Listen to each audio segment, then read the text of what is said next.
আসসালামু আলাইকুম বন্ধুরা, আমি খান জোবাদ হোসেন খানস গ্লোবাল থেকে আছি আপনাদের সাথে। আপনারা সবাই কেমন আছেন? আহ, আশা করি ভালো আছেন। যদিও ভালো থাকার মতো সিচুয়েশন গত 1 মাস ধরে যায় নাই। গত 1 মাস ধরে বাংলাদেশের যে অবস্থা আপনারা সারা বিশ্বের মানুষ দেখেছেন। সো এখানে আমার নতুন করে বলার কিছু নাই। অনেক অনেক গুজব দেখেছেন, অনেক বাস্তব ঘটনা দেখেছেন, অনেকে আবার মিথ্যাচারও দেখেছেন। তো সব কিছু মিলায়, এবং এটা কিন্তু কারা করতেছে? সবই আমরাই সত্যি বলতেছি, আমরাই মিথ্যা বলছি, আমরাই অপরাধ করতেছি, আমরাই সাধু হচ্ছি, আমরাই সন্ন্যাসী হচ্ছি, আমরাই দেশ গড়তেছি, আমরাই দেশ ভাঙতেছি। তো এটা আসলে খুব কষ্টদায়ক। এটা কষ্টদায়ক, লজ্জাদায়ক, এবং এটা আসলে কত মানুষের রুজির উপরে অথবা স্বাভাবিক জীবনের উপরে যে আঘাত আনে তার বাস্তব উদাহরণ আমি। কারণ আমি খান জোবায়েদ হোসেন খানস গ্লোবালের তরফ থেকে আপনাদের সবাইকে ভালোবেসে এবং মন থেকে বলি, খানস গ্লোবাল আপনাদের কোম্পানি। তো গত রোজার ঈদের পরের থেকে আপনারা খুব ভালোভাবে জানেন যে রোজার ঈদে মানুষের সামর্থ্য কম থাকায় মানুষ অনেক বড় লোক ভ্যানের পরের থেকে মাল কিনে কোনো মতে ঈদটাকে ঠেক দিছে। তো রোজার ঈদে যারা পাঞ্জাবি থেকে শুরু করে বিশাল আয়োজন নিয়ে বসছিলেন, মাল বিক্রি করতে পারেন নাই। বেসিক্যালি মার্কেটে মানুষের ক্রয় ক্ষমতা কমে গেছিল। এখনও যে অবস্থা আছে, মানুষ বেঁচে থাকার জন্য আর সমাজে নিজের ব্যক্তিত্ব ঢাকার জন্য, মানে নিজের সম্মান নিজে চুরি করার জন্য, যে না আমি অনেক ভালো আছি। এই খানস গ্লোবালের জুবায়েদ ভাইয়ের মতো সবাই কথা বলে না। হয়তোবা প্রেস্টিজ নষ্ট হয়ে যাবে, হয়তোবা মানুষ বোধহয় ভালোভাবে দেখবে না, অথবা মানুষ বোধহয় ছিছি করবে যে গরিব হয়ে গেছে, কত বুঝে, কত জ্ঞানী, কত দাম্ভিকতা, কত অমুক কত তমুক, দেখছো ও গরিব হয়ে গেছে, মুখে থুতু মারবে। তো এই যে বিষয়গুলোর কারণে মানুষ অনেক সময় না খেয়ে থাকলে বলে যে না ভাই খুব ভালো আছি, আলহামদুলিল্লাহ খুব ভালো আছি। এখন আলহামদুলিল্লাহ খুব ভালো আছি, পানি খেয়ে বেঁচে আছি, এটা অবশ্যই খুব ভালো বিষয়। এই যে মানসিকতাটা, এটা ভালো, কিন্তু এটা যদি কিনা আপনার সত্যকে আপনি চাপানোর জন্য বলেন, তাহলে এটা ভালো না। সত্য, ন্যায় বিচার, সুবিচার, এগুলো একটা সময় পরে আপনার বের হয়ে আসবেই। আর যত অসত্য, অবিচার, অনাচার, এগুলো কালে কালে এটা পানিশমেন্ট, ধ্বংস, এগুলো হবেই। এবং সৃষ্টিকর্তা এগুলোকে যখন পবিত্র করে, সুযোগ দেয় পবিত্র করার, তখন সেখানে 3টা জিনিসের ইফেক্ট করে। একটা হচ্ছে আগুন, একটা হচ্ছে পানি, একটা হচ্ছে বাতাস। সৃষ্টিকর্তার এই 3টাই পাওয়ার। এই 3টা দিয়েই সব ধ্বংস করে, আবার এই 3টা দিয়েই সব সৃষ্টি করে। তো পার্সোনালি, যেমন এটা কোনো রাজনৈতিক বক্তৃতা না, তবে পার্সোনালি আমার একটা ওপিনিয়ন, যেটা আমার অনেক ভিডিওতে দেখেছেন, আমি অনেক ক্ষোভ করে আপনাদের বলেছি যে জনজীবন সীমার বাইরে চলে যাচ্ছে।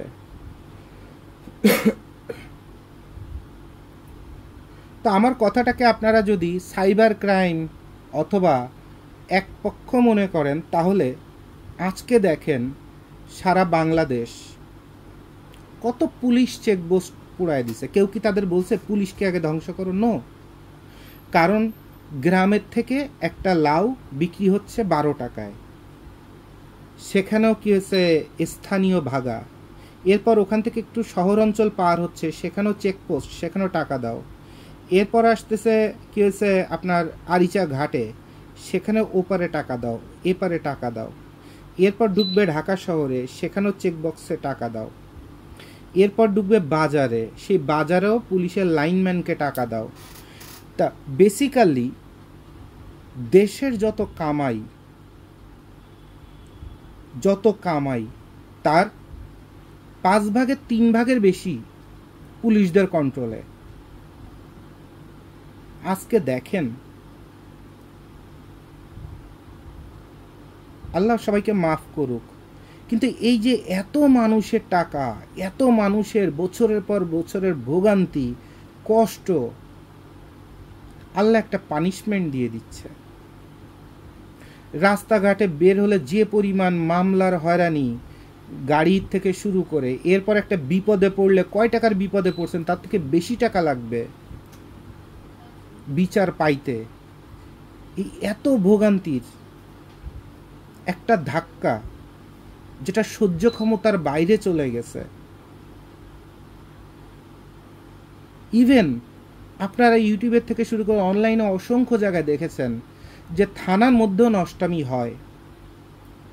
পুলিশরা কি হচ্ছে, আপনার সাধারণ মানুষকে নিয়ে মাসের পর মাস হোটেলে রেখে অথবা বাসা ভাড়া করে রেখে ধর্ষণ করে, প্রেগনেন্ট হয়ে গেলে কেসে সেটা অ্যাবর্শন করার জন্য প্রেশার দেয়, সেই ভুক্তভোগী আপনার মামলা করে। তো অনেক কিছু আপনারা দেখেছেন, আমার আর মুখ দিয়ে নতুন করে বলার কিছু নাই। তো এগুলো যখন অনলাইনে আসতেছে আর বাচ্চাদের চোখে পড়ছে, ঘরের মধ্যে বাবা মা আলোচনা করছে, গার্ডিয়ানরা আলোচনা করতেছে, 10টা গালাগাল দিচ্ছে, সে যখন ভোগান্তির শিকার হচ্ছে, একটা গাড়ি একটু ডাইনিতে বামে গেলেই 5,000 টাকার মামলা। ভুল করেও যদি যায়, ভুল তো মানুষ করতেই পারে, সেখানে তো মানবিকতার প্রয়োজন আছে।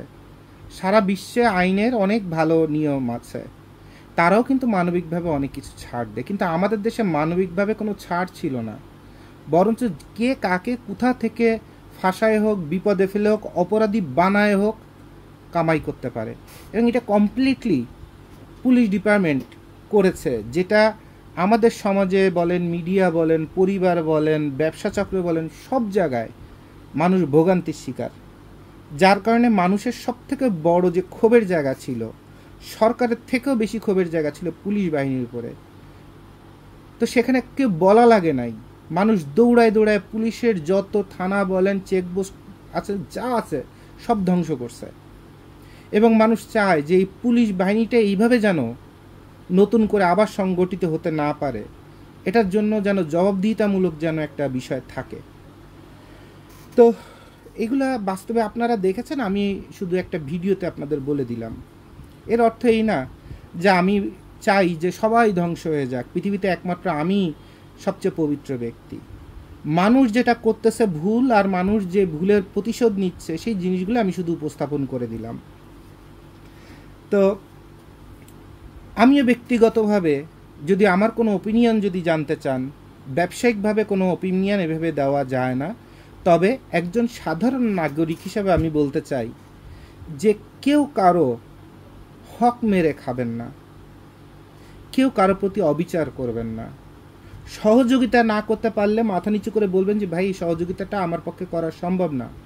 কিন্তু কেউ বিপদে পড়ে সহযোগিতা আসছে, আর সেখান থেকে আপনি সহযোগিতা চেতে আসছে, আর সেখানে আপনি সহযোগিতার নামে তাকে আরও বিপদে ফেলবেন, এটা কোনো মানবতার মধ্যে পড়ে না, এটা পৃথিবীর কোনো আইনের মধ্যে পড়ে না, কোনো বিচারের মধ্যে পড়ে না। তা আমি সবাইকে বলবো, সরকার আসবে, সরকার যাবে, নিয়ম নীতি আসবে, নিয়ম নীতি যাবে, বাট সবার আগে একটা জিনিস মাথায় রাখবেন, আমরা বাংলাদেশি, আমরা সবাই ভাই বোন, আমরা সবাই সবাইকে সহযোগিতা করে, ভালোবেসে, ভালো কাজের জন্য উদ্বুদ্ধ করে সবাই জীবনে উন্নতি করব, এবং ফাইনালি আমার দেশটার উন্নতি হবে, দেশটার উন্নতি হবে। আর দেশ সবার যখন উন্নতি হচ্ছে, দেশের যখন উন্নতি হচ্ছে, আর অভাব যখন না থাকতেছে, তখন অন্তত আপনাকে আমাকে শকুনের মতো আর একজনের গায়ের পরে লাফায় পড়তে হবে না, আর একজনের হক নষ্ট করে তার পেটে লাথি মারতে হবে না। অসংখ্য মানুষের মধ্যে আমার জীবনেও কষ্ট আছে,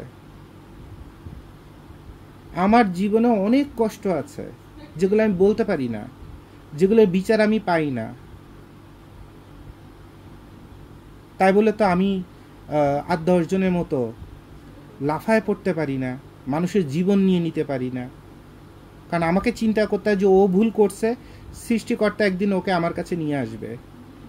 উপরে যদি কেউ একজন থাকে আর আমার যদি ন্যায্য যদি এটা পাওনা থাকে, আমি চাই না সৃষ্টিকর্তা তাকে পানিশমেন্ট দিক, আমি চাই সৃষ্টিকর্তা তাকে শুধরায় আমারটা আমাকে ফেরত দিয়ে দিক।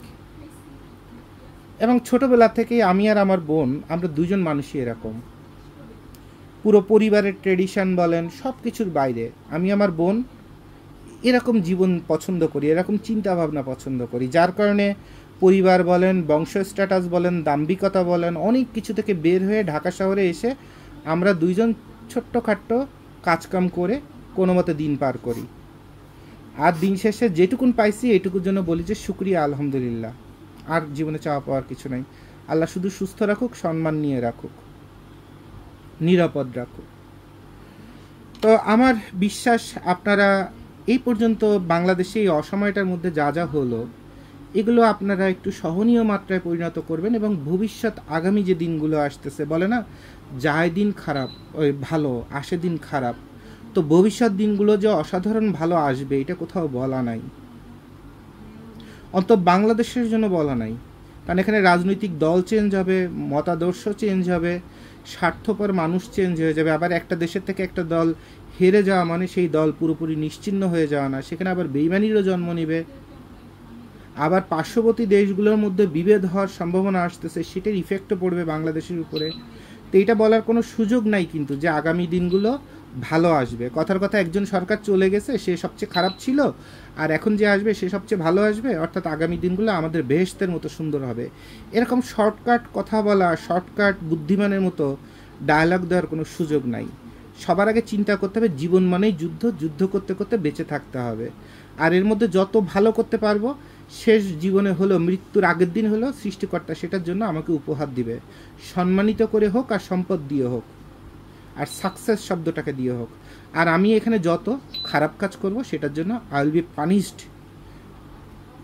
আমি পানিশড হব।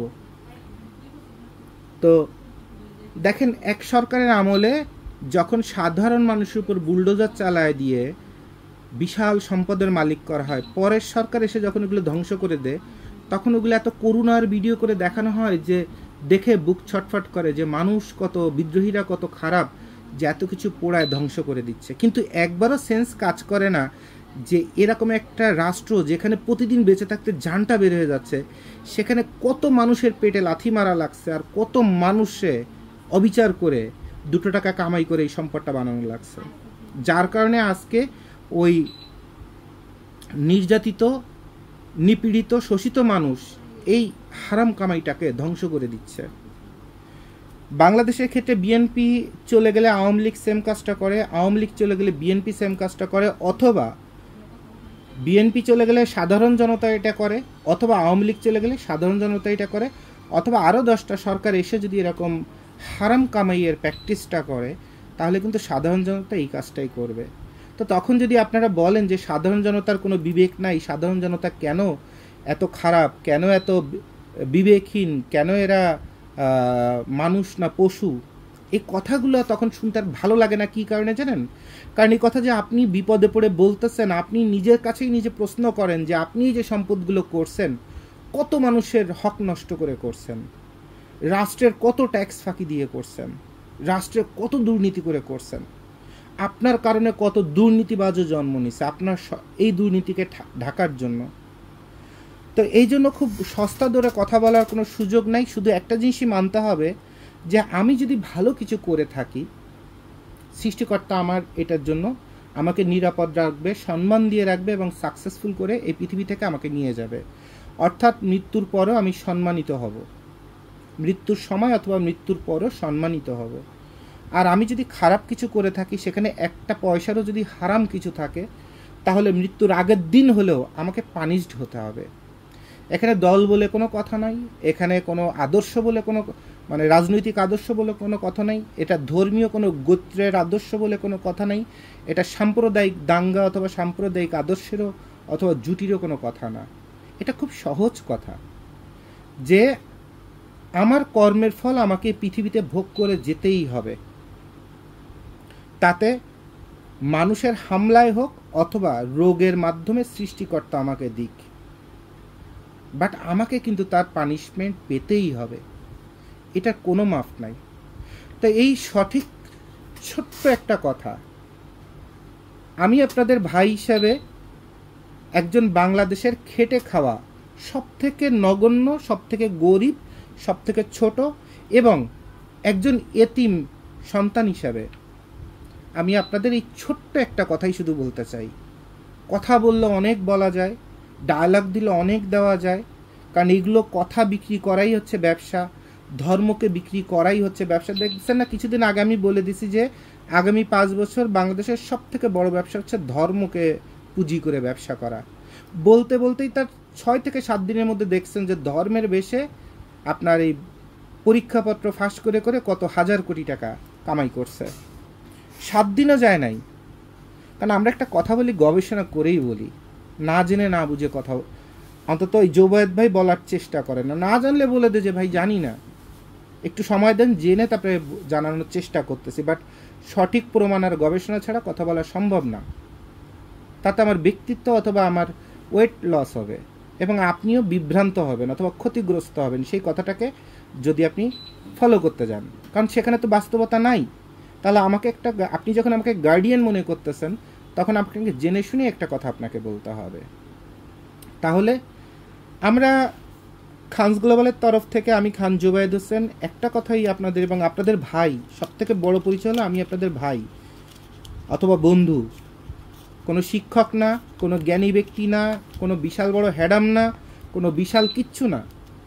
এ দেখেন না, আমার ফ্যাক্টরি একটা বাংলা টি শার্ট যেটা রিজেক্ট হয়েছে, ছিঁড়ে গেছে, সেই কাপড়টা পরতে ভিডিওতে বসছি।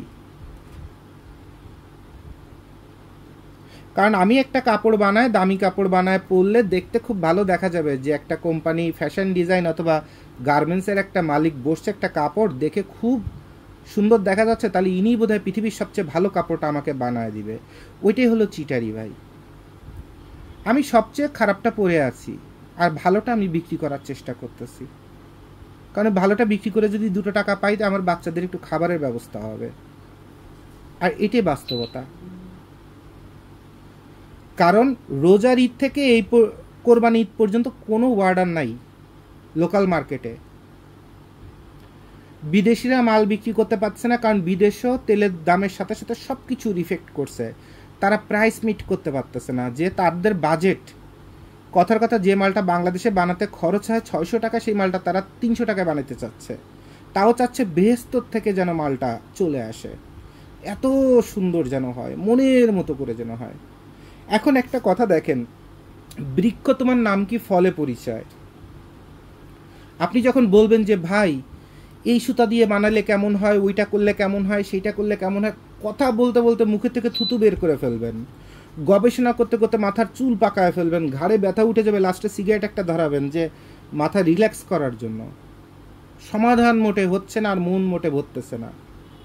তা আপনারা একটা সিম্পল জিনিস বুঝছেন না, বর্তমান সারা পৃথিবীতে উৎপাদন মূল্য একটা টি শার্ট দিয়ে উদাহরণ দিয়ে বলি, একটা টি শার্টের যে উৎপাদন মূল্য, তাতে একজন বায়ার ফিক্সড করে $5.2 বাজেট করবে, যার করে বাংলাদেশে একটা বাইং হাউসকে অথবা একটা ফ্যাক্টরিকে $4.8 থেকে $5.2 দেয়। সর্বোচ্চ অনেক ক্রিটিক্যাল যদি না হয়, রেগুলার কটন 180 GSM $4.8 একটা বাইং হাউসকে দেয়। আর ওই বাইং হাউসটাই লোকাল ফ্যাক্টরিতে মাল যখন বানাতে আসে, তখন রেট দেয় কথার কথা $2। বায়ার কেন $5.2 দিল? বায়ারের কি জ্ঞান নাই? বায়ারের কি বুদ্ধি নাই? বায়ারের কি কমন সেন্স নাই? শিক্ষা নাই? সে কি ফ্যাশন, গার্মেন্টস, টেক্সটাইল, মার্চেন্ডাইজিং এগুলো কিছুই বোঝে না?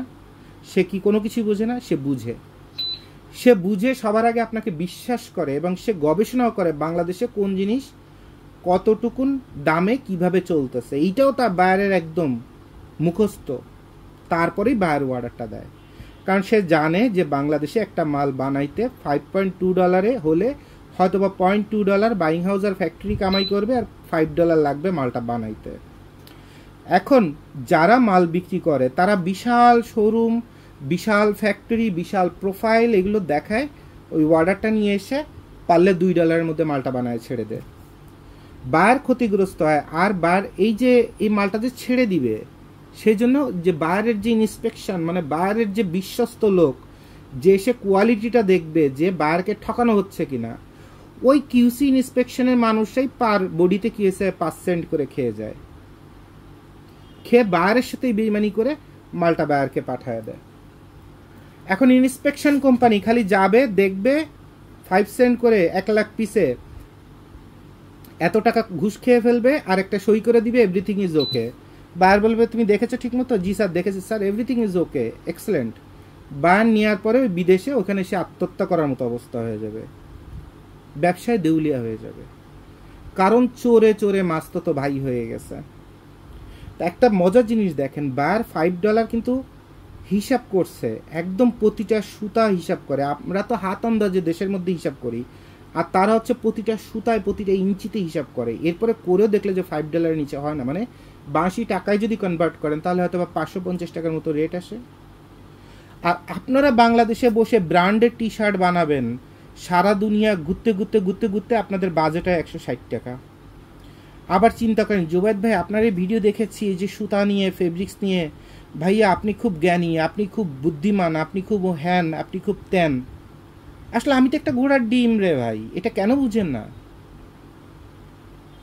আমি একটা ঘোড়ার ডিম।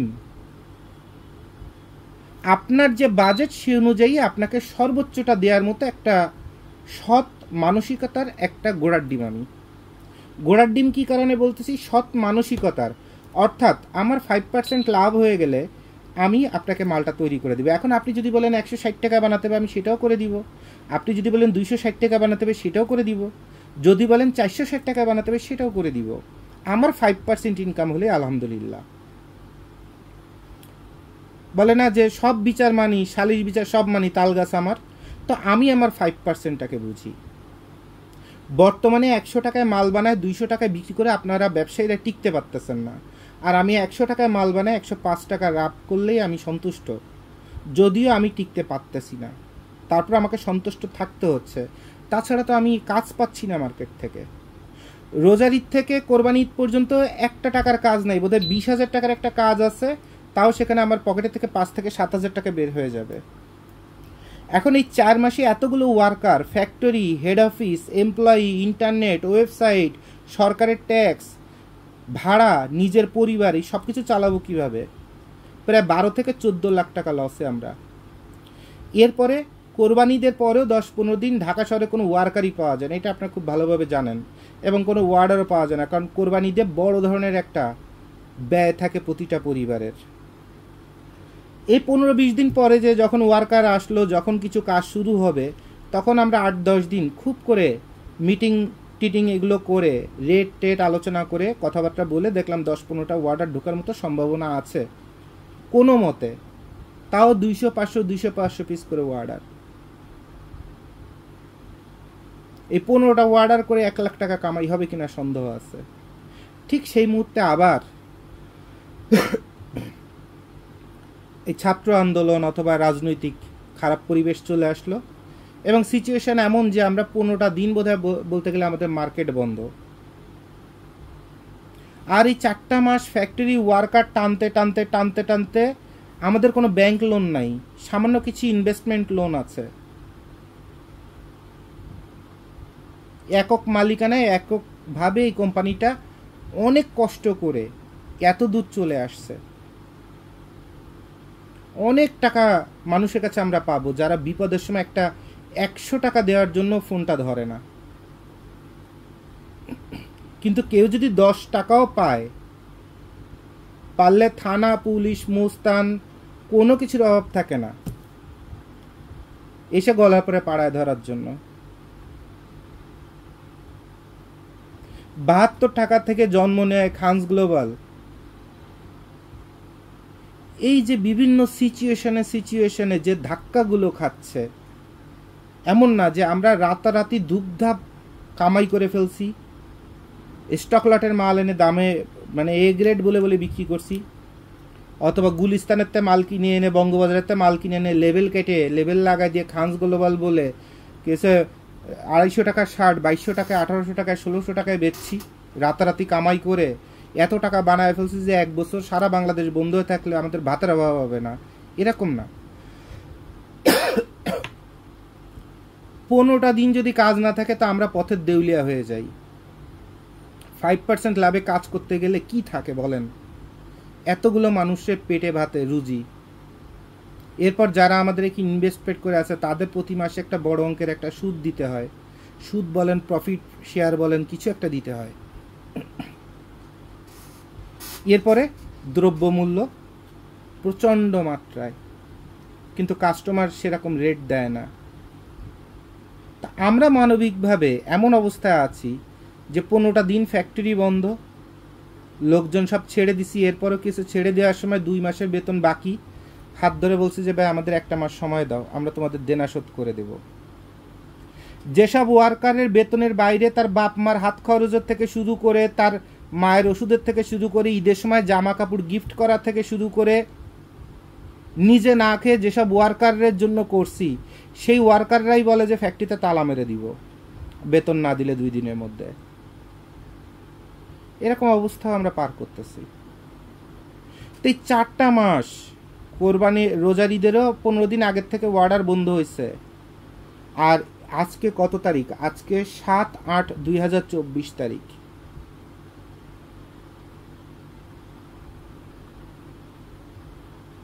আমরা পথের ভিখারি হয়ে গেছি। গত 15টা দিন ঢাকা শহরে আমি, আমার অফিসাররা, আমার স্টাফরা যেভাবে খালি পানি খেয়ে বেঁচে আছি, এটা একবার যদি আপনারা দেখতেন, আপনার চোখ দিয়ে টপ টপ করে পানি পড়তো যে কি অবস্থাটা বাংলাদেশের গার্মেন্টস সেক্টরের আর ফ্যাক্টরি মালিকদের। একটার পর একটা বিপদ আসতেছেই, হয় লকডাউন, নয় ফ্যামিলি অ্যাক্সিডেন্ট, নয় অমুক, নয় রাজনীতি, নয় ঈদ। ঈদকেও আমরা অ্যাক্সিডেন্ট বলি। কি কারণে জানেন? কারণ বিশ্বমন্দা যখন থাকে, দ্রব্যমূল্য যখন হুট করে লাফ দিয়ে ডাবল হওয়া শুরু করে, তখন একটা ঈদ আসা মানে ওই ঈদটাও কষ্টের ঈদ হয়ে যায়। কারণ ঈদের আগে সবাইকে সব কিছু দিতে হবে, বাকি রাখতে পারবেন না। চান রাতের হিসাব বলে না, চান রাতের হিসাব। তো চান রাতের আগে কি সবাই আপনাকে টাকা দিচ্ছে, পাওনা টাকা দিচ্ছে? অথবা পাওনা টাকাও পেলেন, কথার কথা, আপনার যত ব্যবসা করতে গেলে যত পাওনাদার থাকে, সবাইকে কি সেটেল করা সম্ভব হয়? তাহলে ঈদের আগের দিন একজন ব্যবসায়ী অথবা একজন মালিক যে তার এমপ্লয়ীদেরও নিজে না খেয়ে কেসে দান করতেছে অথবা গিফট করতেছে অথবা বুকে জড়ায় ধরতেছে, সেই ঈদের আগের দিনও পর্যন্ত কেসে একজন এমপ্লয়ির বেতন আসছে 20,000 টাকা, কোম্পানি খারাপ সময় 15,000 টাকা দিয়ে বলা হলো যে ভাই ঈদের পরে আরও কিছু কাজ আসুক, ইনশাল্লাহ তোমার বাকি পাওনাটা দিয়ে দিব।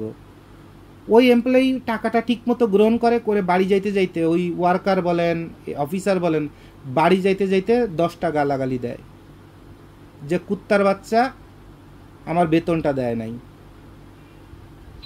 তার কাছে মনে হয় যে কোম্পানি বোধহয় কত টাকা নিয়ে মালিক বোধহয় বসে আছে, মালিকের বোধহয় ব্যাংক ব্যালেন্স কত শত শত কোটি টাকা। কিন্তু মালিক যে কত জায়গায় কত ঠ্যাক দিতে যে পথের ভিখারি, এই জিনিসটা আর বোঝার ক্ষমতা থাকে না। অনেক কোম্পানিতে দেখবেন এমপ্লয়িরা বলে, সেলস অ্যান্ড মার্কেটিংয়ের অফিসাররা বলে যে এত সেলস করছি, এত বোনাস, অমুক তমুক, ঈদের আগে এগুলো পেলাম না কেন? তারা একবারও দেখে না যে বছরের মধ্যে 3 মাস ভালো করছে, রোজার সময়, রোজার ঈদের আগে রোজার সময় ভালো সেল করছে। এখন ওই সময় সেলটা তো অটো বাতাসে হয়, ওটা কারো পারফরমেন্সে হয় না। কিন্তু 12 মাস তার সেলের পারফরমেন্স কি? এরপরও কোম্পানি 12 মাস তাকে, বাকি 10 মাস অথবা 8 মাস তাকে ঠিকই বেতন ভাতা, বোনাস, সম্মানী, কনভেন্স বিল সব দিয়ে গেছে, ইভেন বিপদে স্যালারি অ্যাডভান্সও দিছে। ওই কৃতজ্ঞতা এমপ্লয়ির মধ্যে কাজ করে না, মানবতার মধ্যে কাজ করে না। মানবতার মধ্যে একটাই কাজ করে যে ঈদের আগে যদি সে পরিপূর্ণ স্যালারিটা বোনাস সহ যদি না পায়, তাহলে ওই মালিকরে কুত্তার বাচ্চা, হারামির বাচ্চা, নেমক হারামের বাচ্চা, তারপরে সেলফিশ, এই শব্দগুলো ব্যবহার করতে তার একটা সেকেন্ড সময় লাগে না।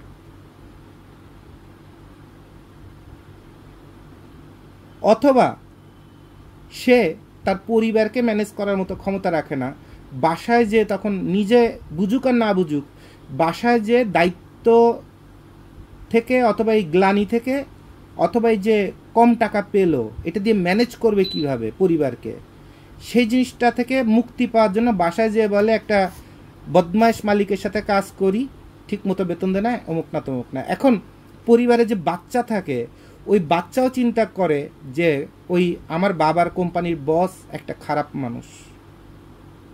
ওই বাচ্চা তো জানে না তার বাবার পারফরমেন্সটা কি। ওই এমপ্লয়ের যে ওয়াইফ, অর্থাৎ একজন কোম্পানির মালিকের বোন, সম্পর্কগুলো তো বোনের মতোই হয়। ভাবি না ডেকে বোন ডাকলেই সেটা তো পবিত্র সম্পর্ক হয়। ওই বোনটাও না জেনে ওই কোম্পানির মালিককে 10টা গালাগালি দেয় আর বলে যে এই কোম্পানিদের পরে ছাড়ো, ছেড়ে আর এক কোম্পানিতে যাও, এখানে থেকে লাইফের ভবিষ্যৎ হবে না। এখন ওই ভদ্র মহিলা তো ওই বোন তো জানে না যে সারা বছর তার জামাই কত টাকা কোম্পানিকে ইনকাম করে দেয়, আর কোম্পানি তার জামাইকে সারা বছর বসায় বসায় কত খাওয়ায়, জানে না। তো বাস্তব পৃথিবীর হিসাবগুলো আসলে এরকম, যে হিসাবের মার প্যাচে আমরা যারা উদ্যোক্তা অথবা 10টা মানুষের পরিবারকে টানি, অথবা 10টা মানুষকে ভালোবেসে একসাথে মিলে, আপনারা তো নিজের পরিবারে বাসা ভাড়া দিতে না পারলেই মাথা খারাপ হয়ে যায়। বউ যদি বাসে একটু বাজার না থাকে আর একটু গালাগালি যদি দেয়, পাওনাদারের কাছে এসে পারলে তার দা নিয়ে লাফায় পড়েন যে আমার টাকা তাড়াতাড়ি দে। আর আমরা যারা উদ্যোক্তা, আমরা যারা এত মানুষের দায়িত্ব নিই, আমাদেরও তো পরিবার আছে, আমাদের পরিবারকে মেনটেন করতে, আবার আপনাদের এতগুলো পরিবারের কে বাঁচাইতে হয়। কিন্তু আপনাদের কাছ থেকে আমরা কি পাই? কখনো আপনারা হিসাব করে দেখেন আমরা আপনাদের কাছ থেকে কি পাই? বিবিএ, এমবিএ বলেন, ইঞ্জিনিয়ারিং বলেন, টেক্সটাইল বলেন, মার্চেন্ডাইজিং বলেন, কত কিছু আপনারা শিখে আমাদের কাছে এত স্যালারি না হলে কাজ করব না, একদম খুব কড়া কড়া ইন্টারভিউ দেন। বাস্তবে তো দেখা যায় একটা চিঠি লেখা থেকে শুরু করে, একটা ডেস্ক সাজানো থেকে শুরু করে, একটা হ্যাক্সি নাক মোছা একটা টিস্যু পর্যন্ত যে ডাস্টবিনে ফেলতে হবে, সেইটাও আপনাদের আমাদের শেখায় দেওয়া লাগে একটা কোম্পানির মালিকের হয়ে।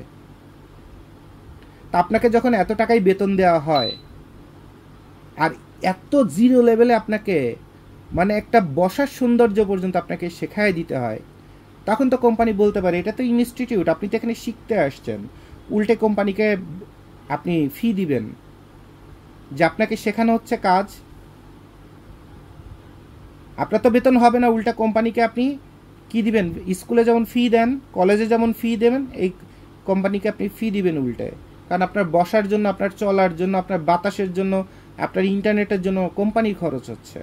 কিন্তু কোম্পানি আপনার কাছ থেকে কি পাচ্ছে? শুধু একটা কপি পেস্ট করা একটা বিশাল বড় ভিআইপির মতো একটা বায়োডাটা পাইছে, যে আপনি এত কিছু জানেন, যে আপনার মতো জ্ঞানী ব্যক্তি এই কোম্পানিতে ঢুকলে এমনি কোম্পানি রাতারাতি কেসে আপনার কোটি টাকা, মানে টাকা তৈরি করার মেশিনে পরিণত হয়ে যাবে এই কোম্পানি। আপনার বায়োডাটা সেইটা বলে। বাস্তবে তো একটা চিঠি লেখা থেকে শুরু করে, একটা অফিস শেষে একটা ল্যাপটপ যে কিভাবে যত্ন করে রেখে তারপরে বাসায় যাবেন, সেটাও আপনাকে শিখিয়ে দেওয়া লাগে। একটা দায়িত্ব আপনাকে দিলে ওই দায়িত্ব বুঝায় দেওয়া থেকে শুরু করে দায়িত্ব উঠানো পর্যন্ত কতবার যে আপনাকে ফলো আপ দেওয়া লাগে। আপনার দায়িত্ববোধ এইটুকুনি কাজ করে না যে আমার বস অথবা কোম্পানি আমাকে একটা দায়িত্ব দিয়েছে, সারাদিন শেষে আমার কতটুকুন আপডেট আছে, কি পারছি কি পারি নেই, কি সমস্যা হচ্ছে অথবা ভালো কি করলাম, সেটা কোম্পানিকে একটা মেসেজে আপডেট দিয়ে আমি বাসায় যাই। বিকাল 5টা বাজছে মানে কখন কোম্পানি থেকে বের হবেন, মানে শরীর মনে করেন যে ঝাঁকাইতে থাকে, কিন্তু দায়িত্ববোধ কিন্তু ঝাঁকাইতে থাকে না। আর এটা হচ্ছে প্রবলেম। তাহলে এক হচ্ছে দ্রব্যমূল্য, এক হচ্ছে চারপাশে পারিপার্শ্বিক ব্যবসায়িক অবস্থা, আর হচ্ছে অদক্ষ এমপ্লয়ি, দায়িত্ব জ্ঞানহীন অথবা কোয়ালিটিহীন এমপ্লয়ি। এত কিছু দিয়ে বাংলাদেশের মতো জায়গায় একটা কোম্পানিকে দাঁড় করায়, এরপরে আমাদের কোম্পানি চালাইতে হয়। এখন কোশ্চেন করতে পারেন, ভাই জেনে শুনে বুঝে লোক নিলে তো সমস্যার সমাধান হয়ে যায়। এখন আপনি যখন বলছেন জেনে শুনে বুঝে, কোশ্চেনটা হলো যে আপনি আপনার কোম্পানিতে যেখানে জব করেন, কথার কথা, আপনি কোন ডেজিগনেশনে জব করেন? কোম্পানিতে প্রতি বছর কত টাকা রেভিনিউ করে দেন? কারণ কোম্পানিতে একটা ব্যবসা প্রতিষ্ঠান। কোম্পানি আপনাকে দিয়ে মাসে 1 লাখ টাকা ইনকাম করলে আপনাকে বেতন দিবে 10,000, 2 লাখ কামাই করলে আপনাকে দিবে 20,000, 10 লাখ কামাই করলে আপনাকে মাসে দেবে 1 লাখ। সমস্যা নেই তো, কারণ কোম্পানি হচ্ছে ব্যবসা প্রতিষ্ঠান। কাস্টমারের সাথে ব্যবসা করবে, খরচের থেকে ব্যবসা করবে, প্রতিদিনের ব্যয় সেটা থেকেও বাঁচানোর ব্যবসা করবে, এমপ্লয়ীদের কাছ থেকে ব্যবসা করবে, কারণ কোম্পানি যেখানেই যাবে সেখানেই ব্যবসা করবে, যার কারণে কোম্পানিটা তৈরি করা হয়েছে। আর একটা কোম্পানির ধর্মই হচ্ছে সেইটা। সারা বিশ্বের একই রুল, যে কোম্পানি যে জায়গায় হাসবে সেখানেও ব্যবসা করবে, যেখানে কানবে সেখানেও ব্যবসা করবে। তাহলে কোশ্চেন হলো যে আপনি বলতেছেন যে দক্ষ এমপ্লয়ি নিলেই তো আপনার এরকম প্রবলেমগুলো সলভ হয়ে যায়। এখন আপনি বলেন, আপনি কি জানেন? আপনি যেখানে চাকরি করছেন সেই কোম্পানিকে আপনি কতটুকুন দেন, কোম্পানি আপনার কারণে কতটা উন্নতি সাধন করতেছে। আর লাস্ট কোশ্চেন হলো, আপনি যদি চমৎকারী হয়ে থাকেন তো আপনার মতো চমৎকারকে বহন করার ক্ষমতা এরকম ছোট কোম্পানির আছে কিনা, অথবা আপনার মতো কোয়ালিটি মানুষ সমাজে অ্যাভেলেবেল আছে কিনা, সে প্রশ্নটার উত্তর দিলে আশা করি এতক্ষণ এই কথাগুলো শুনে নিজেকে যত জ্ঞানী অথবা বিজ্ঞ মনে করতেছিলেন এবং সব কিছু যত ইজি মনে করতেছিলেন, বাস্তবটার উত্তর এখানেই পেয়ে যাবেন যে আপনার মতো দক্ষ ব্যক্তি সমাজে অ্যাভেলেবেল আছে কিনা, যে দায়িত্ব নিয়ে বিশ্বস্ততার সাথে একটা কোম্পানির জন্য পরিশ্রম করে কোম্পানিকে তৈরি করার জন্য নিজেকে ডেডিকেটেড করবে। এই মানুষটা আছে কিনা আপনার মতো। আপনি ব্যবসা করতে গেলে এরকম মানুষ কয়জন খুঁজে পাবেন দেখেন। আপনি তো নিজের আত্মীয়ের মধ্যে, নিজের ঘরের মধ্যে, নিজের বন্ধু বান্ধবের মধ্যে, নিজের সহকর্মীর মধ্যেই সততা দেখতেছেন না। বিপদের সময় ডাক দিলে তাকে পাচ্ছেন না, তাহলে কোম্পানি দিলে তখন তো দেনা পাওনার সম্পর্ক, তখন যে পাবেন এটা কোথায় বলা আছে? তাহলে একটা ব্যবসা পরিচালনা করা কিন্তু আসলে এত সহজ বিষয় না। আবার কেউ কিন্তু ওই মার্কেটের থেকে টাকা, মানে বাড়ি থেকে জমি জমা বেচে হাজার হাজার অথবা শত শত কোটি টাকা নিয়ে এসে ব্যবসা করে না।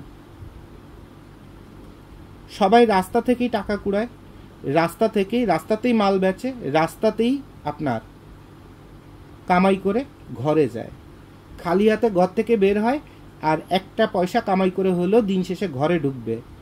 এই মানুষগুলোকেই আসলে ব্যবসায়ী বলা হয় এবং সাকসেসফুল হয় এই মানুষগুলাই।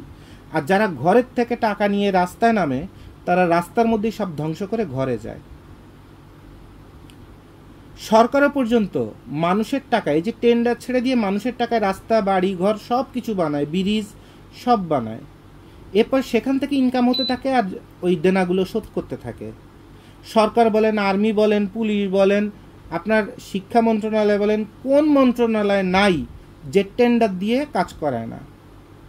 তাহলে এই যে মার্কেট থেকে টাকা কালেক্ট করা অথবা পণ্য কালেক্ট করে সেটা বিক্রি করে তারটা তাকে দেওয়া আর নিজের প্রফিটটা নিজে রাখা। কিন্তু আপনারা সাধারণ মানুষরা কিন্তু বলেন, দেখছো একটা সিটার মিষ্টি মিষ্টি কথা বলে বিভিন্ন জায়গা থেকে টাকা কালেক্ট করে। অনেক কোম্পানি সম্পর্কে আপনারা এরকম কমেন্টস করেন যে মার্কেট থেকে এত টাকা হাতায় নিয়ে সে পলায় চলে গেছে। আরে ভাই, সে তো মার্কেট থেকে ইনভেস্টমেন্ট নিছে এবং সে কাজ করতেছে। যদি সে পলায় চলে যায় সেটা হচ্ছে ইচ্ছাকৃত, সে সব কিছু নিয়ে চলে গেল, নাকি সে হেরে জীবন আর সম্মান বাঁচানোর জন্য চলে গেল? দুইটা বিষয়। একটা হচ্ছে হেরে নিজের জীবন আর সম্মান বাঁচানোর জন্য সে পলায় চলে অন্য কোথাও চলে গেল, তাহলে উল্টে আমি তাকে স্যালুট দেই। আর যদি দেখা যায় যে না, সে মার্কেট থেকে ধান্দাবাজি করে কামাই করে নিয়ে অন্য কোনো রাষ্ট্রে অথবা অন্য কোথাও চলে গেছে, তাহলে আমি তার মুখের উপর থুতু মারি। একটা হচ্ছে ইন্টেনশনাল ড্যামারেজ, মানে ইচ্ছাকৃত একটা বাটপাড়ির জন্ম দেওয়া, আর একটা হচ্ছে অনিচ্ছাকৃত জন্ম দেওয়া। এখন অনেক কোম্পানি আছে যে নিজেকে আগুনে পুড়ায় হোক অথবা মুখ করে হোক, কেসে 20 লাখ টাকার জুট মুট এসব পুড়ায় দিয়ে দেখায় দেয় সরকারকে। দুইটা সাংবাদিক নিয়ে নিউজ করে, থানায় একটা জিডি করে, সব জায়গায় 200, 500, 1000, 10,000 টাকা খাওয়ায়, এরকম একটা পেপার পত্রিকা দিয়ে এরপরে মামলা করে দেখায় দেয় যে আমি দেউলিয়া হয়ে গেছি, ট্যাক্স দিতে পারবো না, 100 কোটি ট্যাক্স আসছে দিতে পারবো না, আমার 200 কোটি টাকার ক্ষতি হয়েছে। এগুলো অন্তত বাংলার মাটিতে এইসব জালিয়াতি এতদিন করা গেছে। নিজেকে দেউলিয়া দেখানো একটা বড় ধরনের ব্যবসা, ধাপ্পাবাজি ব্যবসা, এটাও ঠিক না, কিন্তু ব্যবসায়ীরা এটা করছে। হয়তোবা ভবিষ্যতে যদি খারাপ কোনো সরকার অথবা সরকারি আইন ব্যবস্থা যদি থাকে অথবা জুলুমের কোনো রাজত্ব থাকে, তখন হয়তোবা মানুষ আরও করবে এগুলা।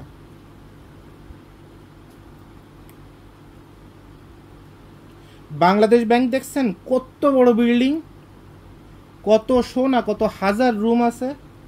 ঠিক যে রুমে কম্পিউটার সার্ভার থাকে অথবা গুরুত্বপূর্ণ 1000 কোটি টাকা হ্যাকিং হওয়ার তথ্য থাকে, শুধুমাত্র সেই রুমটাতেই আগুন লাগে। যেটা রাস্তার পাগল কেন শিয়াল কুত্তারেও যদি বুঝান, সে বুঝবে খেলাটা কোথায়। ঝামেলাটা কোথায়? একটা রাস্তার কুত্তারও যদি শুনান সেও বুঝবে।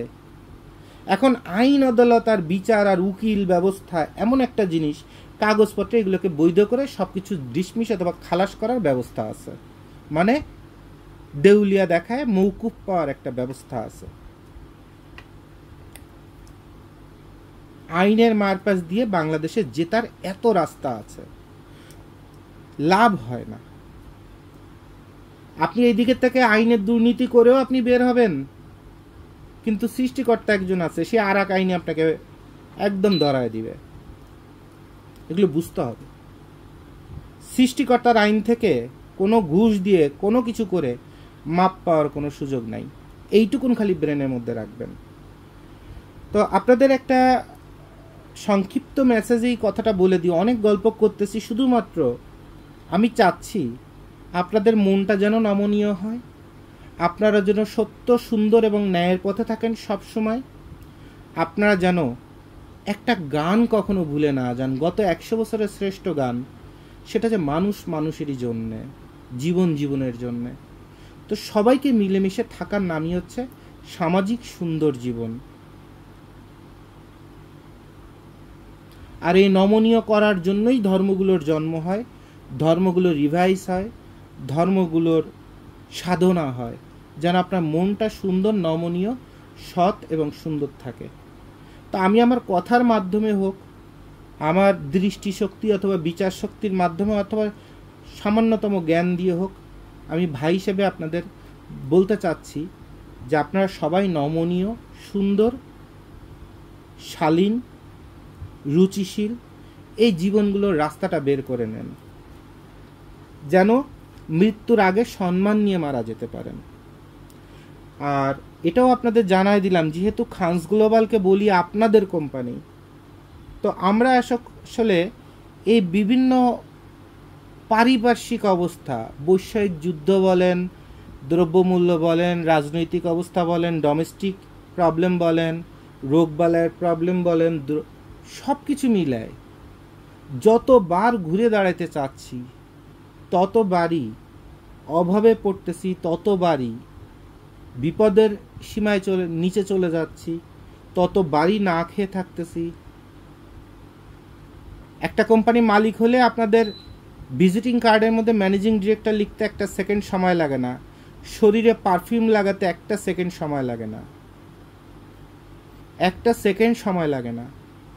আর আমি কোম্পানি মালিক হয়ে সবাইকে বলি যে আপনারা অফিসে বসে একটু রেস্ট নেন, একটু ঠান্ডা মাথায় সুন্দর ফ্যান টান ছেড়ে দিয়ে, এসি লাগানোর সামর্থ্য হয় নাই তো ফ্যানটা একটু ছেড়ে দিয়ে একটু শান্ত পরিবেশে, বাইরে অনেক রোদ, অনেক ধুলা, অনেক কষ্ট, একটু ভালো পরিবেশে বসে আপনারা একটু কাজ করেন, যেটুকু আপনাদের আমি দিতে পারতেছি। বাইরে আমি কুত্তার মতো খাটি, কোনো সমস্যা নাই। আমি মোটরসাইকেলে চলে যাই মাল কিনতে, আমি চলে যাই নারায়ণগঞ্জে মাল কিনতে, আমি চলে যাই কোনাবাড়িতে কিনতে, আমি চলে যাই আপনার মাধবদীতে, নরসিংদীতে। রাস্তাঘাট, ঝড় বৃষ্টি, রোদ সব আমি আমার গাড়ি নেই। আপনারা মালিক হলে তো ম্যানেজার বলেন, এমপ্লয়ি বলেন, ওয়ার্কার বলেন, এদের বলবেন যাও তুমি এটা করো, ওইটা করো, আর চেয়ার টেবিলে বসে বলবেন এটা ছাড়া পারি না, এটা আমাকে মানায় না, এটা স্ট্যাটাসের সাথে যায় না, যায় না।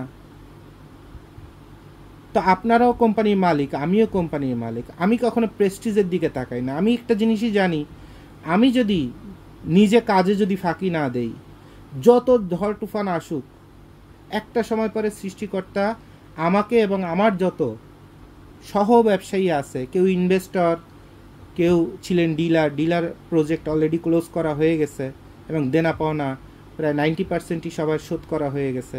তো এখন যারা ইনভেস্টর আছেন এবং আমাদের সঙ্গে যারা কাজ করেন ক্লায়েন্ট হয়ে, ভাই ব্রাদার হয়ে, আমরা ক্লায়েন্ট শব্দটা না বলে ভাই বোন বলি, তো ইনশাল্লাহ সবার একটা ভালো দিন আসবে। সৃষ্টিকর্তা বারবার কেন জন্য মনে হয় সৃষ্টিকর্তা এইটুকুন আমাদের দিবে। আর এরকম কষ্ট যদি নাই আসে, তাহলে ভবিষ্যতে যে সাকসেসটা দিবে সেটা মজাটা কিভাবে বুঝবো? তখন সৃষ্টিকর্তার কাছে তো শুকরিয়া আদায় করতে পারবো না যে সৃষ্টিকর্তা তুমি একটু মুখ তুলে তাকাইছো, থ্যাংক ইউ ভেরি মাচ, আমি কৃতজ্ঞ। এই কৃতজ্ঞতা প্রকাশ করার যে মানসিকতা অথবা যে আনন্দ, সেটা তো তখন বুঝতে পারবো না যদি এই কষ্টগুলো এখন যদি না থাকে। তা আমরা হতাশ না, কিন্তু আমরা এত অভাবের মধ্যে, এত দারিদ্রতার মধ্যে পড়ে গেছি, আমরা এমপ্লয়ি পর্যন্ত আমাদের ক্লোজ হয়ে গেছে, আমাদের ফ্যাক্টরি বন্ধ হয়ে আছে 1 মাসের উপরে, আমাদের হেড অফিসে যত এমপ্লয়িরা ছিল তারাও আরও 2-1 মাসে বেতন পাবে, তারপরে তারাও কিছু চাকরি ছেড়ে চলে গেছে। তো এখন আমাদের কোম্পানিতে ঘুরে দাঁড়ানোর জন্য আমরা আপনাদের সবার সহযোগিতা কামনা করব এবং দোয়া কামনা করব যে আপনারা যদি খানস গ্লোবালের কাছ থেকে খারাপ বলেন, অসততা বলেন, অথবা 10 টাকার মাল দেখায় 2 টাকার মাল ধরায় দেওয়ার ধান্দাবাজি, এগুলো যদি না দেখেন, তো আপনারা আসেন। এখন ব্যবসার একটা ভালো সময় হয়তোবা শুরু হতে পারে। এখন অনলাইন খোলা আছে, ইন্টারনেটের জগৎটা ওপেন আছে, লোকাল মার্কেটেও এখন চলাচল করা যাচ্ছে। তো আপনারা আসেন, ইনশাল্লাহ আমরা সর্বোচ্চ চেষ্টা করব আপনাদের উপকার করার। কারণ আমাদের মনের মধ্যে একটা কৃতজ্ঞতা আপনাদের জন্য থাকবে যে যে কোম্পানিটা ধ্বংস হয়ে জিরোতে নেমে যাচ্ছিল, আপনাদের কিছু অর্ডারের বিনিময়ে সেই কোম্পানিটা হয়তো আবার ঘুরে দাঁড়াবে। সো আমরা ওই কৃতজ্ঞতা আমাদের কাজের মাধ্যমে আপনাদের উপর প্রকাশ করব। অন্তত বলতে পারবেন না, এখনও পর্যন্ত কেউ বলতে পারবেন না যে খানস গ্লোবাল আমার কাছ থেকে অর্ডার নিয়ে ইচ্ছাকৃত এর মধ্যে চুরি চামারি করে কোয়ালিটি খারাপ দিছে। কারণ আপনারা যখন অর্ডার দেন তখন আমাদের ফ্যাক্টরি আপনাদের জন্য উন্মুক্ত করা থাকে। সকাল দুপুর রাতে নিজে থেকে বসে আপনার মালের কোয়ালিটি কী হচ্ছে, কোথায় ভালো হচ্ছে, কোথায় মন্দ হচ্ছে, কি করলে আরও ভালো হবে সেগুলো দেখেন। তো এখানে কারচুপির কোনো সিস্টেম থাকে না, এখানে ধান্দাবাজির কোনো সিস্টেম থাকে না, এখানে চোখের আড়ালে আপনার ফাঁকিবাজির কোনো সিস্টেম থাকে না। এইটাই খানস গ্লোবাল। যারা অন্তত কাজ করেছেন তারা এইটুকুন অন্তত জানেন। তো সবার জন্য শুভকামনা, সবার ভবিষ্যৎ সুন্দর, নিরাপদ এবং স্থিতিশীল হোক, সেটা আমরা আপনাদের জন্য দোয়া করি। আপনারা আমাদের জন্য দোয়া করবেন যেন এত বেশি অভাব আরও না চলে আসে যে আমরা পথের ভিখারি হয়ে সব কিছু বন্ধ করে ঘরে চলে যেতে বাধ্য হয়ে যাই। সৃষ্টিকর্তা পরীক্ষা দিক, কষ্ট দিক, অভাব দিক, কোনো সমস্যা নেই, আমরা যুদ্ধ করতে থাকব, আমরা চেষ্টা করতে থাকব, কিন্তু সৃষ্টিকর্তা এমন কোনো পানিশমেন্ট আমাদের উপর না দিক যেন আমাদের সব কিছু বন্ধ করে দিতে হয় এবং আমরা যে ক্লায়েন্টদের সুন্দর সুন্দর মাল তৈরি করে দিয়ে তাদের ভালো ব্যবসা করার একটা অপরচুনিটি করে দিই এবং আমাদের কাছ থেকে 12 মাস তারা একদম চোখ বন্ধ করে নিশ্চিন্তে 100 কিউসি মাল নিয়ে তারাও ব্যবসা করে 2 টাকার উপকৃত হচ্ছে, তাদের এই সুন্দর আস্থার জায়গাটা যেন বন্ধ না হয়ে যায়। তো আমরা সবাই মিলে সবার জন্য দোয়া করব, সবাই মিলে সবার মঙ্গল কামনা করব এবং সবাই মিলে কাজ করে ইনশাল্লাহ ভালো থাকার চেষ্টা করব। আপনারা সবাই ভালো থাকবেন। তো আল্লাহর ইচ্ছায় আজকে বোধহয় 15 দিন পরে আমাদের অফিস এই সকাল থেকে খোলা সম্ভব হয়েছে। কারণ আমরা হয়তো বা ভিতরে এর মধ্যে 1 ঘন্টার জন্য অফিস খুলতে পারছি, 20 মিনিটের জন্য খুলতে পারছি, 2 ঘন্টার জন্য খুলতে পারছি, অথবা কোনো একজন ক্লায়েন্ট এসে দাঁড়ায় আছে, ইমার্জেন্সি সিচুয়েশন, তার মধ্যেও কোনো মতে হাতে পায়ে ধরে এই মার্কেট কমিটির কাছ থেকে একটু পারমিশন নিয়ে 10 মিনিটের জন্য খুলে তারপরে 10 মিনিট একটা মিটিং করে ছেড়ে দিয়ে আবার ক্লোজ করে দিতে বাধ্য হয়েছি। কারণ রাষ্ট্রের সিকিউরিটি খুব খারাপ অবস্থায় চলে গেছিল। আমার থেকে আপনারাই ভালো জানেন, সবাই ভালো জানেন। তো সেই জায়গা থেকে যেন আবার একটু বাংলা, শুধু আমি কিন্তু আমার কথা বলছি না, বাংলার যারা সাধারণ জনতা আছেন প্রতিটা মানুষের অবস্থায় আমার মতো 90% মানুষের, যাদের বাবা 6 তলা বাড়ি করে দিয়ে যায় নাই, যাদের বাপ দাদার আমলের থেকে এরকম ফিক্সড অ্যাসেট নাই, অথবা যাদের পরিবারে বিদেশ থেকে টাকা পাঠানোর মতো সাপোর্ট দেওয়ার মতো ভাই ব্রাদার আছে, তারা ছাড়া যারা দেশের মধ্যে পরিশ্রম করে খাচ্ছেন,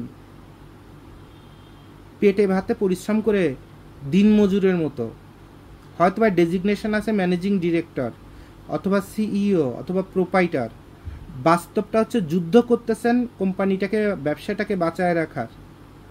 প্রতিটা মানুষ যে কত কষ্টের মধ্যে আছে, এইটা আপনারা যারা সরকারি চাকরিজীবী, হারাম কামাই করা মানুষ, অথবা সম্পদ করে ফেলছেন, অথবা বিদেশ থেকে টাকা পয়সার সহযোগিতা আসে, অথবা বাবার হিউজ অ্যাসেট আছে, এই মানুষগুলো কিন্তু বুঝবেন না যে বাংলাদেশের 90% মানুষ অন্তত এই এক মাসে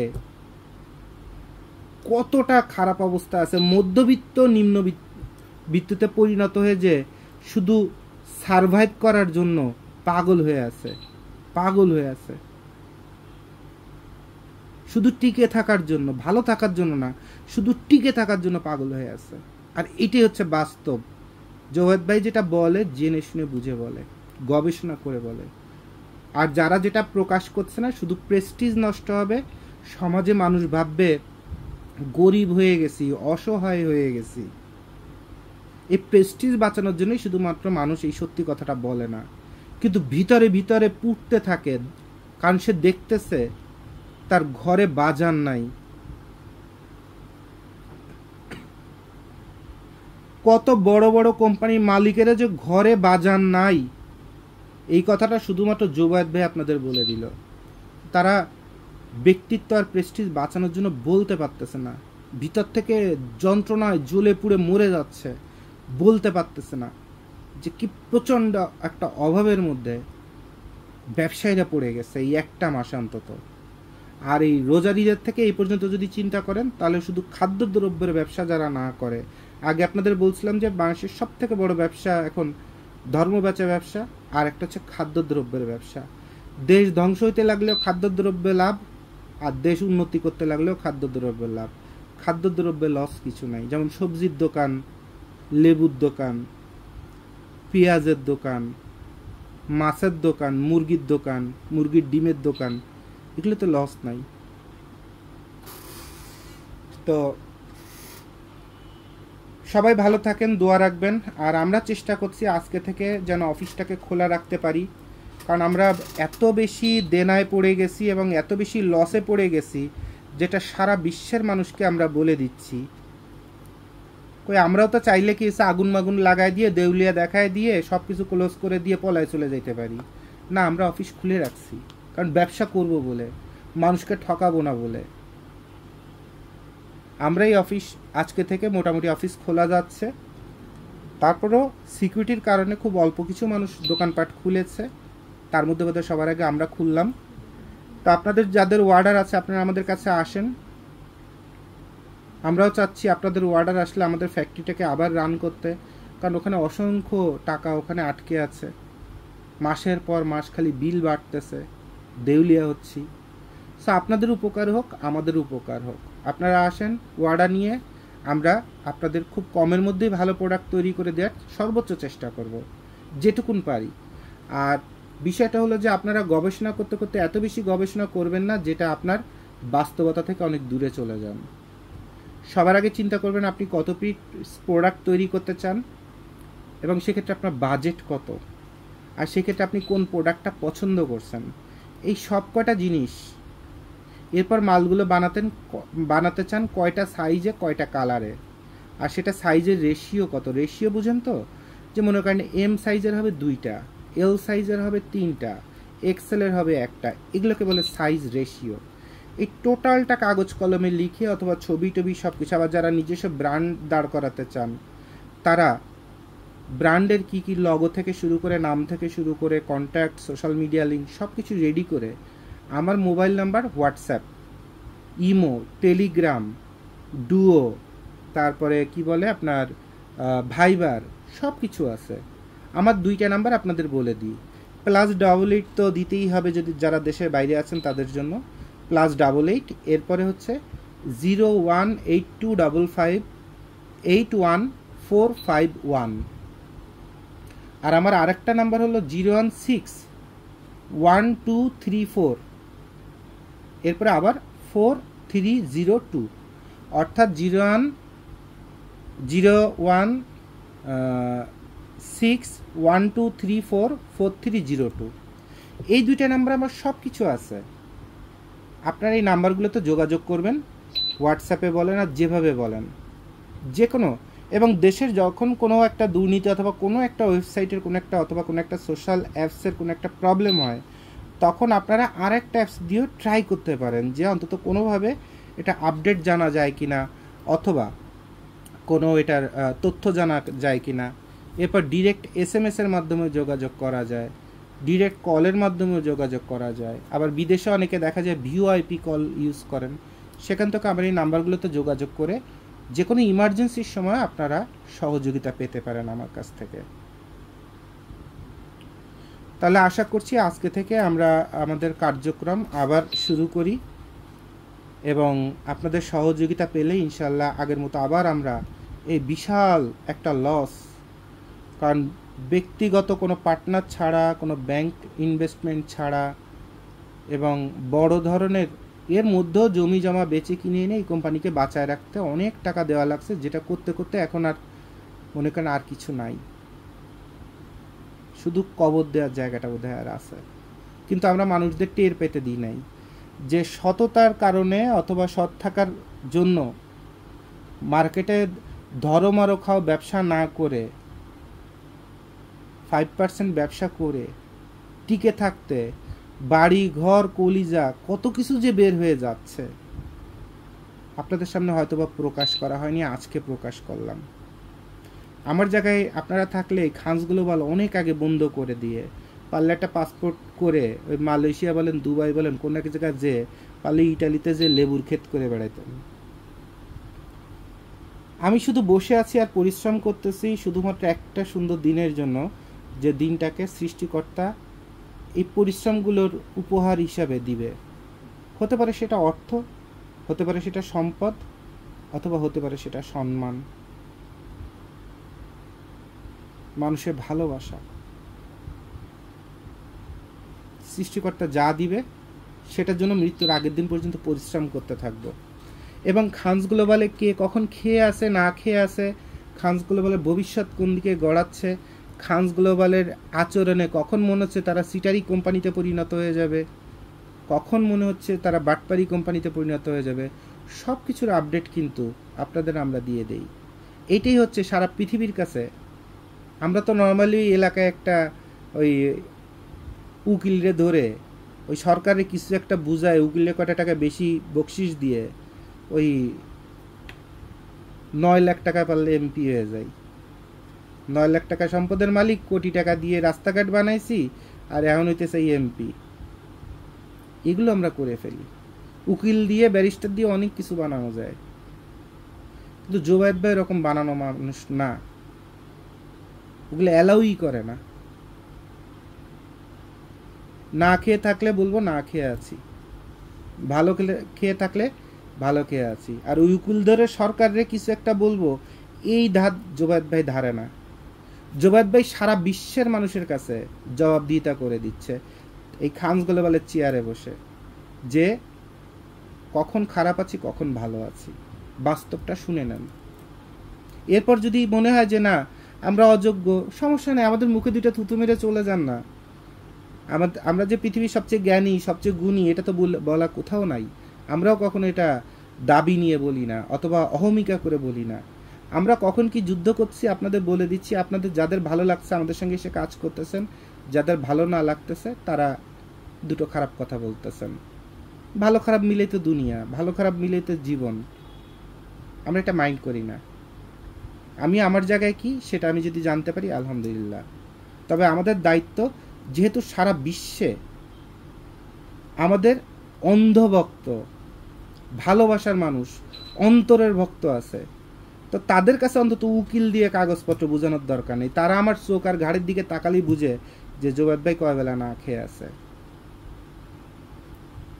কারণ ওই দেনা পাওনাটা অন্তরের হয়ে গেছে, ওটার ব্যবসার কাগজপত্রের মধ্যে নাই, আর উকিলের ওই সার্টিফিকেটের মধ্যে নাই। কথাটা বুঝতে পারছেন? তো এইটাই ছিল আজকে পর্যন্ত আপনাদের কাছে আমাদের দেওয়া জবানবন্দি অথবা কোম্পানির আপডেট। এবং আমরা চাই আমাদের আপনারা সহায়তা করুন, আমরাও ভালো কাজ দিয়ে আপনি যাতে 2 টাকা কামাই করতে পারেন, সর্বসহযোগিতা ইনশাল্লাহ করার জন্য আমরা আবার ঘুরে দাঁড়ানোর জন্য চেষ্টা করতেছি। সবাই ভালো থাকেন। দেশে যে যত ব্যবসায়ী, যত মধ্যবিত্ত, যত নিম্ন মধ্যবিত্ত অথবা নিম্নবিত্ত মানুষ যত যুদ্ধ করতেছেন অভাবের সাথে,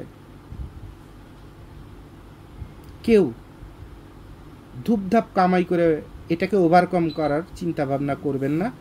পরিশ্রম বাড়ায় দেন, বুদ্ধিদীপ্ত পরিশ্রম বাড়ায় দেন, টেকনিক্যাল পরিশ্রম বাড়ায় দেন, ইনশাল্লাহ দেখবেন অভাব ঠিকই চলে গেছে। কিন্তু এই সময়টাতে এই অভাবটাকে দূর করার জন্য রাতারাতি যারা চেষ্টা করবেন তারা কিন্তু আবার বিভিন্ন অপরাধের জন্ম দিবেন এবং অপরাধে জড়ায় পড়বেন, এবং সেটা ঠিক হবে না।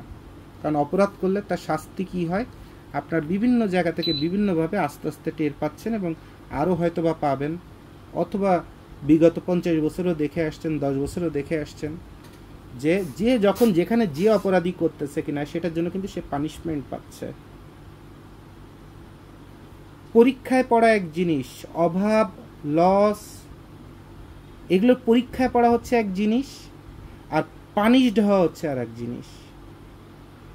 অভাবে আপনি পড়তেই পারেন, খারাপ সময় জীবনে আসতেই পারে, প্রতিদিন সকালে ঘুম থেকে উঠে যে আপনার নিজের শরীরই ভালো থাকে এটাও আপনি কিন্তু গ্যারান্টি দিতে পারেন না।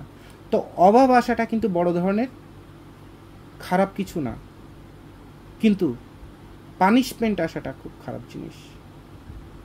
আর যদি কোনো খারাপ কাজ করেন আপনাকে পানিশড হতে হবেই। মাটি আপনাকে গ্রহণ করবে না পানিশমেন্ট না দিয়ে, বাতাস আপনাকে গ্রহণ করবে না, আগুন আপনাকে গ্রহণ করবে না। আর এই তিনটা শক্তি আপনি যে ধর্মেরই হন না কেন সেই ধর্মের সৃষ্টিকর্তার সবথেকে বড় হাতিয়ার। আগুন, পানি, বাতাস দেখলেই মনে করবেন এটার মধ্যে সৃষ্টিকর্তা আছে। আমার মধ্যে তো আছেই, নিজের কল্পের মধ্যে তো আছেই, আপনার মধ্যে তো আছেই, কিন্তু ওই তিনটা সমন্বিত পাওয়ার অথবা একক পাওয়ারের মধ্যে সৃষ্টিকর্তার যেমন রহমত আছে তেমন